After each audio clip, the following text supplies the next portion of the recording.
From the moment we are born, we begin a quiet pilgrimage toward something inevitable, something we all share yet seldom understand: death.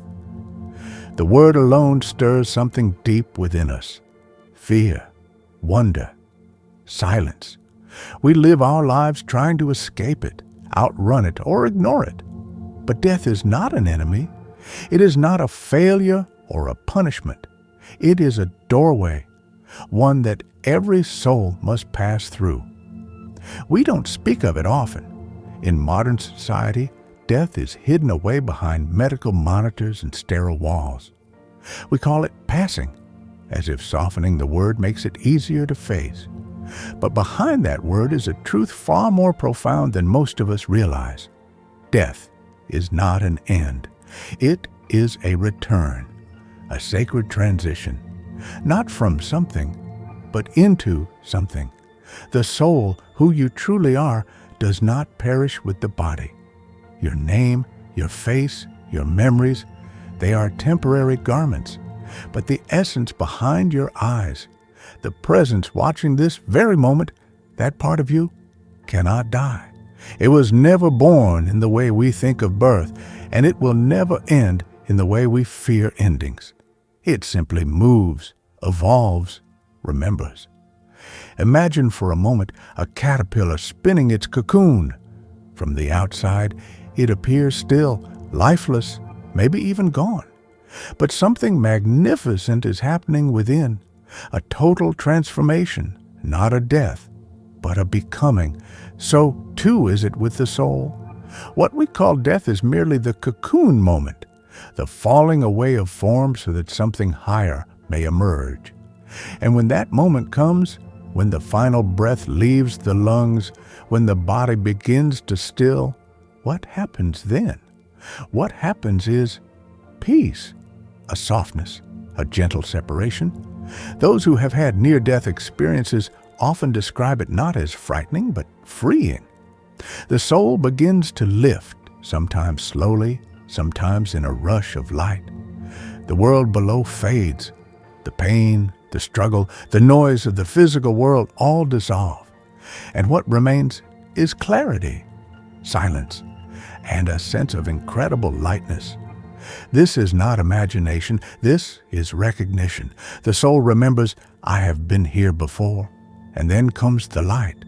Not the light of the sun, nor the glow of fire, but a light that thinks, that loves, that welcomes.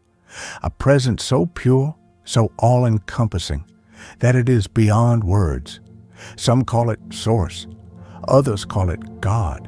Some call it simply home. This light does not judge. It does not shame. It does not punish. It receives.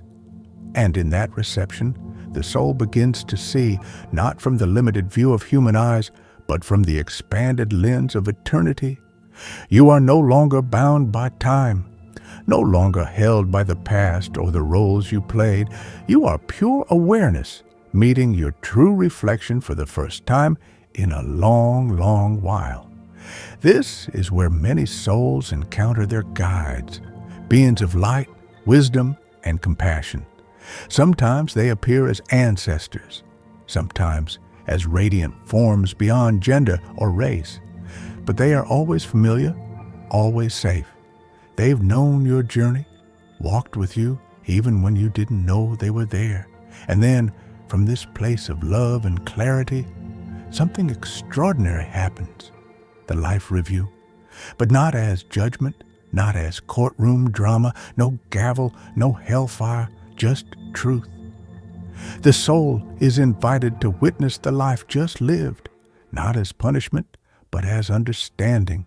You see your joys, your mistakes, your quiet moments of courage, your stumbles, your kindnesses, your betrayals. But not just from your own view. You feel it from the hearts of those you touched. You feel the echo of your every word, your every action, your every silence. You don't feel shame. You feel revelation. Because this is not about being perfect. It is about being conscious. It is about growth. You are not asked, did you succeed? You are asked, did you love?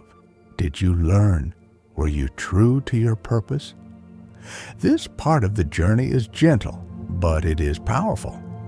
Many souls weep here, not from pain, but from release, from the beauty of finally seeing clearly, from the compassion they feel from their guides, and from the deep, intimate understanding that every moment mattered, that no act of love was ever wasted. And in this sacred stillness, the soul begins to remember life did not happen to you, it happened through you. You were never a victim of fate. You were a participant in your own evolution, and it is here in this suspended moment beyond time that a new question arises. What now? And so, once the soul has witnessed its life with clarity, once it has seen the ripple of every thought, every action, and every emotion, it finds itself in a sacred stillness. There is no pressure, no force, only presence. And in that presence, the soul is asked one simple question. What now? This is where the deeper journey begins, because many souls choose to return. Reincarnation, as misunderstood as it often is not a cycle of punishment. It is a cycle of purpose. A soul does not return to pay for sins, but to grow through new experiences, to love more deeply, to awaken more fully, to bring light to places it once left in shadow. The next life is not chosen lightly. It is crafted with care. In that realm beyond time, the soul sits with spirit guides, wise beings who know its entire history. Together, they shape a new path, a soul contract. Not every detail is fixed, but the major themes are agreed upon. Family, major relationships, key challenges, sacred moments of choice. Even suffering, strangely enough, can be part of the plan, not because the soul is broken, but because it is courageous.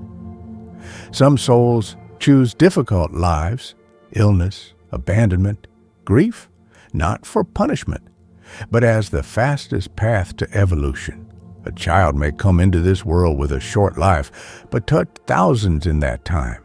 A man may lose everything only to awaken a deeper truth within. Earth is not a place we are forced to endure. It is a school we willingly enter, not to be punished, but to remember, and so the soul prepares. But before it returns, it forgets. This forgetting is intentional. Memory would interfere with growth. If we knew every lesson, every outcome, we would not truly choose. The forgetting gives the soul freedom to experience life freshly, from the inside. Yet echoes remain. Past lives speak in dreams, in déjà vu, in sudden fears, talents, or connections that have no rational explanation. We meet someone for the first time and feel like we've known them forever. We walk into a city we've never visited and feel strangely at home. These are not coincidences. These are reminders. And woven through it all is karma, not as revenge, but as reflection. Karma is the energy we send into the world, returning to us so we can understand it from all sides. If we lie, we may be lied to. If we harm, we may feel harmed, but not as punishment, as a lesson in empathy. The soul desires wholeness, and wholeness often requires contrast. Sometimes, the most advanced souls choose the hardest lives. They come not to escape difficulty, but to transform it, to act as catalysts, to light a spark in others. A soul may choose to be born into chaos, not for its own gain, but to awaken the people around it. The suffering is not meaningless. It is sacred in its purpose. Between incarnations, the soul rests in what some call the in-between realm. Here, time is fluid. One Earth century may feel like a breath. The soul reflects, heals, reunites with soul companions. And yes, we travel in groups. The people closest to us, parents, children, friends, rivals, are often souls we've walked with before. We switch roles across lifetimes. A father in one life may be a daughter in the next. A rival may return as a teacher. These are not accidents. These are orchestrated growth. And in our sleep, we sometimes visit that realm. In dreams, meditations, and deep stillness, we stretch beyond the veil. Some meet lost loved ones. Others receive glimpses of their soul's truth. These moments feel different, softer, deeper, because they are. The soul remembers. And eventually, when the soul is ready, it returns. Not out of compulsion, but from love, to live, to learn, to offer light in a new form. Another body, another name, another chance to become. Because death is not the finale. It is the reset, the silence before the next symphony. You are not just this body, not just this face, not just this story. You are an ancient being, returning again and again, not to suffer, but to expand, to grow toward love, toward truth, toward light. So do not fear death. Fear forgetting why you came, because when the moment comes and your soul leaves the body, you will not be lost. You will be welcomed. You will remember, and you will rise.